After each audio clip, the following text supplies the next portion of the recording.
Manchester United hosting Manchester City at Old Trafford, and it's going to be a blockbuster of a game. As you can see, in Nairobi, it's fucking hot. Yeah, it's freaking hot. Pardon my language. And yeah, we are about to be in for a good game at Old Trafford. You know, this game doesn't matter where Manchester United are or Manchester City's form. When this game actually gearing up to this game, we usually expect the best performance, and that is exactly what we are going to expect. As you have seen Pep Guardiola in his press conference, he's actually giving lots of praise to Ten Hag, telling the presenters and all the journalists to give managers time. And that is exactly what he has been preaching all along since he let Mikel Arteta join Arsenal. And yeah, as you can see, Arsenal are on the up and up since then. And there's still more and more good to come. So we'll be waiting for that. And so far, so good. Let's concentrate on Manchester United, who just played against Copenhagen in the Champions League, won that game, and they'll surely be up at it to face against Manchester City, who also, of course, did their thing against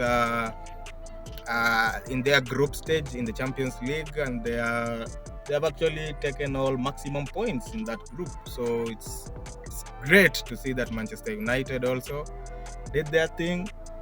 Onana saved them at the dying embers of the game, and they took all the 3 points, so they have much fight in their bodies, and they will be hosting this guy in a good streak.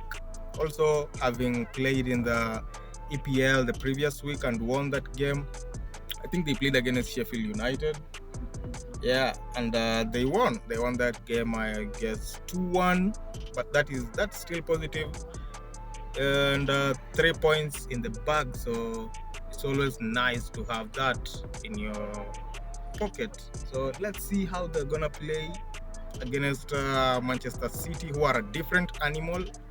Manchester City have all their players back except for De Bruyne, and Erling Haaland will surely be ready to get on it and do his thing. So let's wait and see if that game is going to be a blockbuster or a boring game, but surely previously we have seen 6-1s, we have seen 6-3s last season, and I'm sure we'll be having another high scoring fixture in a derby. So 6:30 is the kickoff, and we'll be waiting to see the team news also and know who exactly is missing and who is potentially starting. But I think it's going to be actually such a game. Let's wait and see. And as you have seen, Rasmus Højlund will be maybe on his 007 thing. Let's see if he's going to get his first Premier League goal in Manchester derby. That will be great for his confidence moving forward, because there are more fixtures coming up, and this being game week 10, we'll be awaiting for more fixtures in the Champions League, if they are going to qualify or if they are going to drop to the Europa League. You never know. That group is actually tough with Bayern and Galatasaray. Yeah, in that group, and Galatasaray have taken one up on Manchester United. So Man United heading over to Turkey. You never know how hard it's going to be. There is no easy games, as we always say. So let's wait and see actually. But I think it's going to be a great game today in the evening. Yeah, so you guys get on your good seats out there in-house, and yeah, put a drink on and wait for what, especially as the neutrals will be waiting to see Manchester United are surely back. Are they back? Because I surely doubt that, because having seen yesterday's game of Chelsea, the early kickoff against Brentford have turned up at Old Trafford the past 3 times, and they have taken all 3 points in the past 3 fixtures they have played. So it looks like it's not a fortress anymore, and it actually begs to differ with how Arsenal went there and only took a point. I didn't expect that from Arsenal. That was dismal.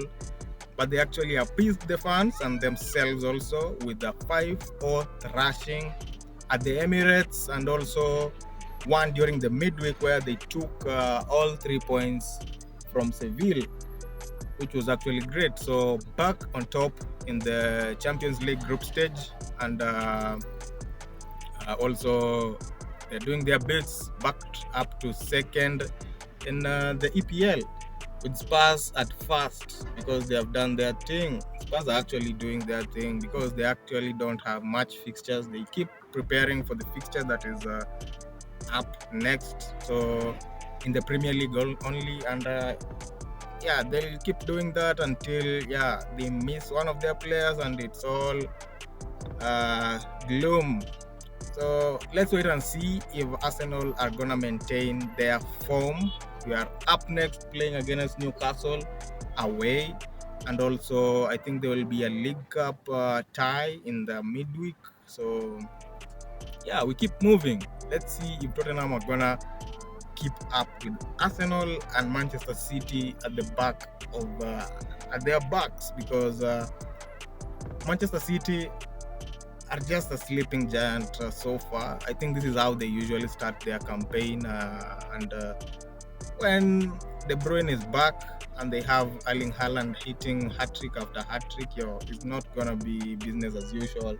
But speaking of hat-tricks, we have a new hat-trick boy in town in Edin Ketia.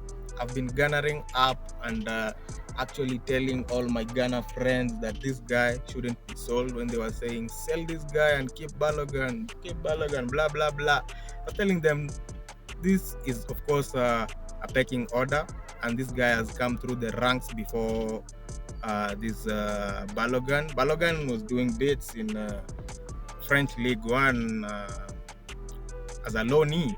I think Edin Ketia could have surpassed all those goal tallies because the kind of game he's playing so far, he's a man of confidence.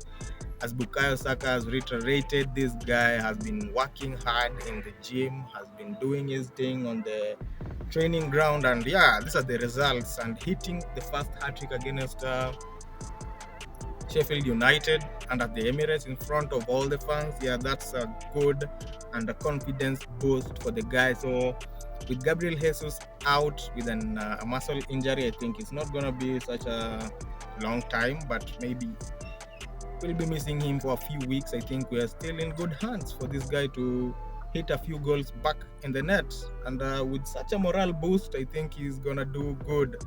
We also have the likes of Martin Odegaard, who the manager said felt something in his muscles. So these players have been playing in and out in the international stage and the all domestic cups and even the European run. So let's wait and see if they're not badly enough.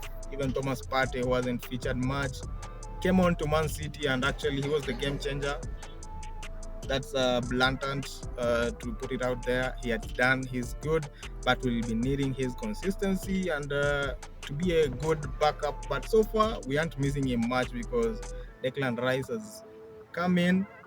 He's actually a number 6 so far. He's doing good. He gave an assist yesterday. He has scored against Chelsea, against Manchester United, and he was solid against Manchester City. So I think he haven't played against Liverpool, but I know, yeah, it will be a blockbuster, and I'll be keeping my eye on Declan Rice because it looks like he really turns up on these big games, and he was also quite influential with an assist in the midweek for the Gabriel Jesus Champions League goal of the week. So yeah, let's wait and see. But so far, let's wait for that Manchester derby as a neutral. I think that game is gonna be a over 2.5 game, and also it's gonna be quite a blockbuster to just take some water and cool down in the house and watch this game as it unfolds.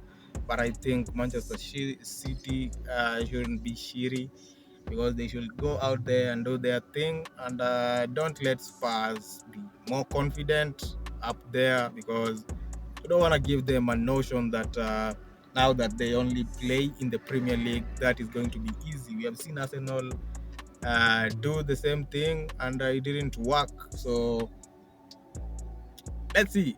I think we are going to have a blockbuster of a game, and I'm here for it. You guys hit the comment section, tell me what you expect of this game, and let's see how it's gonna be. But so far, yeah, let me get out of this place. I'll see you on the next one. Hit like and also subscribe. See you guys on the next one. Adios.